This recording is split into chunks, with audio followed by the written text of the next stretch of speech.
Seorang oknum polisi yang berjaga di gudang logistik KPU Bulukumba, Sulawesi Selatan, melarang jurnalis melakukan peliputan, penyortiran, dan pelipatan kertas surat suara pemilu 2024. Oknum polisi tersebut juga sempat adu mulut dan menghalangi wartawan mengambil gambar. Padahal sebelumnya telah mendapat izin dari komisioner KPU Bulukumba untuk liputan surat suara pemilu 2024 yang rusak. Iya, makanya jangan gangguan aku tuh.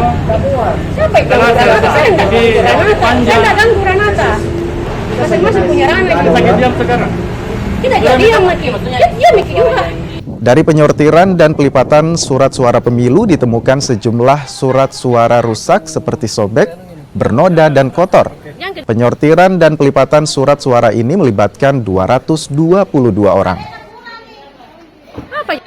Telah ditemukan surat suara rusak, tapi rekapan itu akan kami sampaikan pada saat setelah selesai semua perlakuan sortir dan lipat. Ada kerusakannya? Ada. Tapi nanti pada saat direkap setelah selesai semua. Saat ini selain surat suara dan kotak suara, apa saja yang masih belum diterima oleh KPU? Untuk yang belum terima masih ada berapa, termasuk formulir model C, salinan DPT dan salinan DPTB.